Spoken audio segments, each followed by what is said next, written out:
Flood Protection Secrets, the podcast to the protection against heavy rain and flooding by Dr. Flood, Andreas Klippe. So the big challenge is, how can house owners like you and me get a flood-free home? How can business managers like you and me get a flood-free company? And how can public servants provide flood-free critical infrastructure and livable cities?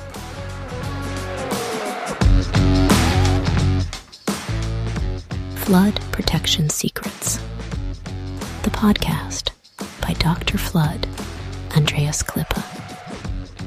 This podcast is for foresighted and proactive people who do not want to shovel the muddy water out of their room while standing in the midst of the disaster.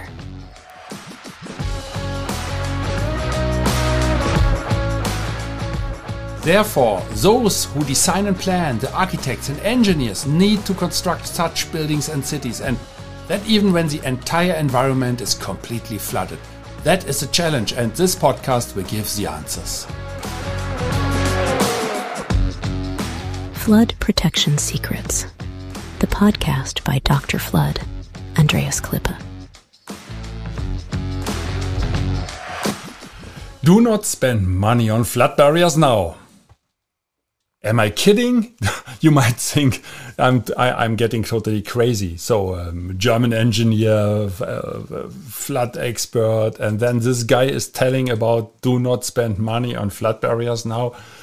That is, by the way, what I always tell to people who do not decide what to do.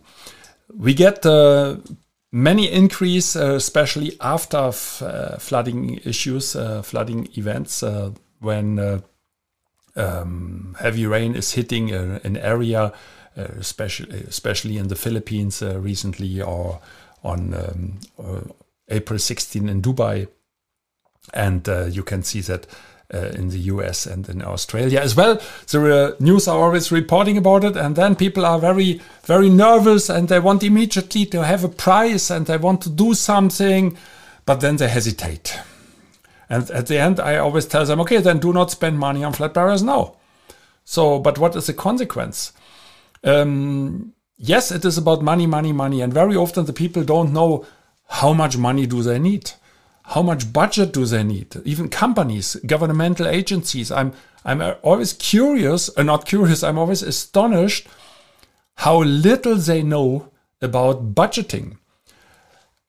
It is, look, if you live in an apartment or in a condominium at the 25th floor somewhere, and you dream about to have your own house with your garden, and you sit on your terrace, you watch the sunset, and you make a barbecue with some friends, or so, and the kids are playing around you, so everything is comfortable, and but you still sit in your condominium at the 25th floor.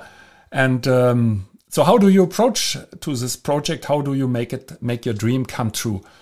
Certainly you think about what type of house you have. Perhaps you make a sketch if you are able to make some drawings. You look for some pictures in the internet. You look around in the neighborhood. You make a weekend trip to an area with nice houses, and you look around, and then you have an idea about the type of house, and you might say, oh, this house is beautiful, oh, this garage is nice, and look, the beautiful flowers, and I think there's a swimming pool at the back side of the house, at the garden area behind the house, and now your dream comes a little bit more realistic. And what is next? Will you go to the hardware store and ask the salesperson, hey, how much is one piece of house? Of course not. They will look to you and perhaps call the ambulance. But they will say, okay, I can sell you the bricks, I can sell you the cement, I can sell you glass, windows, I can sell you electric cables. How many meters or kilometers do you need? I can sell you sockets, tools, all the things they can sell to you. Even the kitchen and the light, the bulbs, chairs, tables, all these accessories and the materials. But that doesn't make it a house. So for a house, you need a plan. And if you are not a natural born architect, you will need to consult an architect. So you will go to an architect and you will tell him, okay, my dear friend architect, I want to have a house. That is my idea. Perhaps you made a small sketch, something like that. Can you tell me how much is a house? What do you think? Will this architect tell you a price? Certainly not. What this architect perhaps will tell you is a range. But there are so many unknown questions, and the next question is, why shall the architect do that? Because you didn't give him any order. You didn't order anything. He is just doing you a favor by telling you something. And then the next question is, how serious is this amount? Will you take it for serious and now build your whole strategy how to arrange your house and to construct your house based on this number, on this amount of this architect who just told you something? Or perhaps you met one guy at the party, and after some drinks, this architect, this person will tell you, oh, the price is about 200,000 something. You can insert the currency on your own. So will you take it for serious? I think, of course not. Of course not. But then I always ask myself why people are planning flood protection projects exactly like that. Exactly like that. And at the end, they wonder because the budget is not enough, the money is not enough, and suddenly additional costs arise because they did not consider anything. They just go for some barriers. But that is like you purchase some windows for a house. Windows don't make a house. Flood barriers don't give you safety. Alone. It always comes with engineering. And what is a flood barrier that you install in front of your door, in front of a basement garage, an underground garage, in front of your hotel lobby entrance, in front of your warehouse entrance, in front of your factory entrance, in front of a subway station entrance, a hospital entrance, and so on and so forth. If these barriers are not well designed, they are not sturdy enough, the thickness of the metal sheet is not enough, and the anchoring system is not well done. That means with the first wave, the barriers will collapse, or they will at least, if they don't collapse in total, they will at least lose the functionality. That means they will start leaking. And water is as terrible as termites are. They always find a way in. The termites, and the water also does. It always finds a way into your building. And then the barriers were for nothing. That means the investment that you have done is gone because you get flooded. So that is the same if you just go to the hardware store and you start purchasing some windows, some cement, some a kitchen and electric cables and everything, and you throw to your lot, and now you watch it to it, and then you say, okay, now I must make a house out of it. You certainly will fail because you are not able to do that. That is not possible. So you need a planning for that. And I always say to the people, do not spend money on flood barriers now. Don't purchase now because you are not ready to purchase. The people, very often, they simply are not ready because they don't know what to purchase. It is not that you just purchase one barrier. I need 5 meters flood barriers. But there is no inspection, there's no technical inspection, there's no engineering assessment. You did not assess the area. Is it possible to install these barriers, and what consequence has it? Where do you store them? Who is operating them? And is the ground prepared enough that you are able to install flood barriers? Is the foundation enough? If in case you have a 2 meter flood barrier, that means you talk about 2 meters water column plus kinetic energy from the waves and floating debris, perhaps some floating refrigerators, cars, motorbikes, trees, whatever. That makes a big boom. That makes a big crash. That is like, I mention this example very often, the Incredible Hulk is boxing against your barrier, and that will not withstand it if it is not well done. So you must use the super force for your barrier to withstand the super force of the Incredible Hulk. And that is the same. You need the super force to withstand the water pressure and the kinetic energy of the water. And then you can spend your money. And that is true for companies, especially when procurement departments are calling us. Most of the time, they never did an investigation before. And then, of course, their budget is not enough because you need the engineering work. If you only consider the prices for 5 windows and 2 doors and some cables and sockets and a kitchen and a sofa television for your house, and you did not consider the price for the architect and for the contractor and for fees here and fees there and for everything, you might completely fail with your budget. You might not, you will. Definitely you will fail. And money. All is about money at the end of the day. But I said one of the hidden secrets, and it's not really a hidden secret is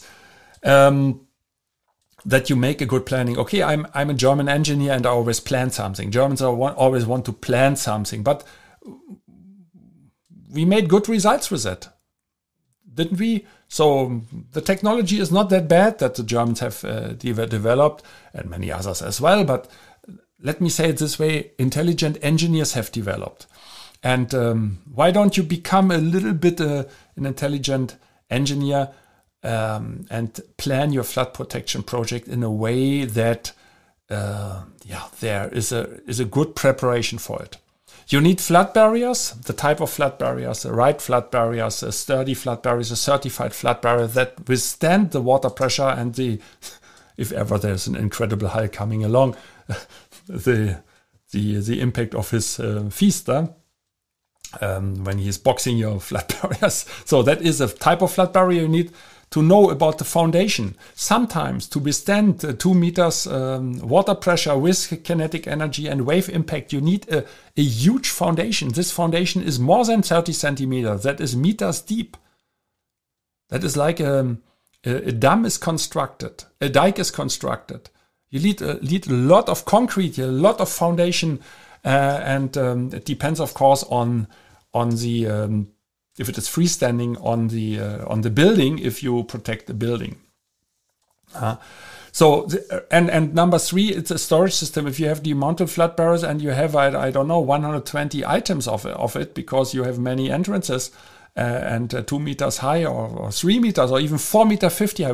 We did it in Canada. Flood Control Canada installed it in Canada up to 4 meter 50 with flood barriers. And these demounted flood barriers, by the way, are certified by the world's biggest insurance company.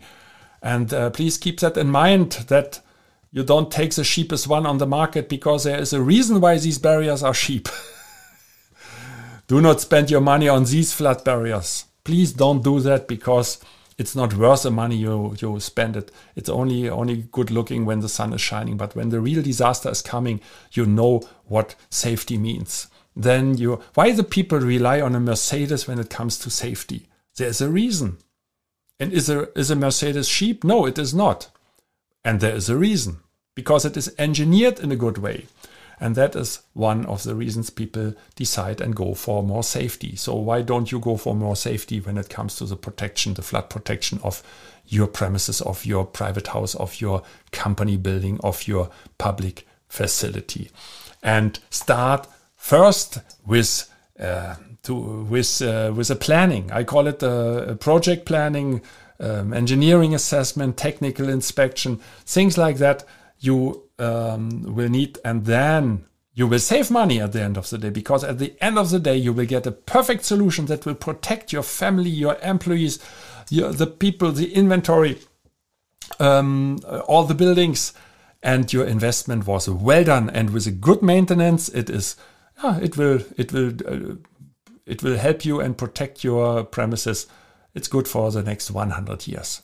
Isn't that a good investment? That is why I've said, don't spend money now if you haven't done the planning first. Always compare what you get for your money, and then you will be flood safe. Stay safe and flood free.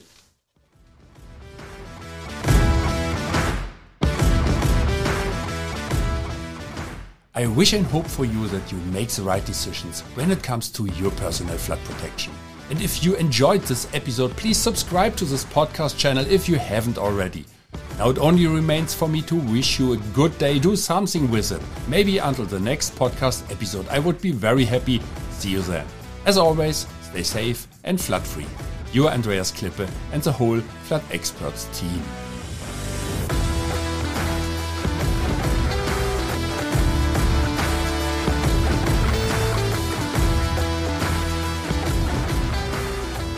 That's it again with the new episode of Flood Protection Secrets, the podcast by Dr. Flood, Andreas Klippe, German engineer, book author, and head of the Flood Experts.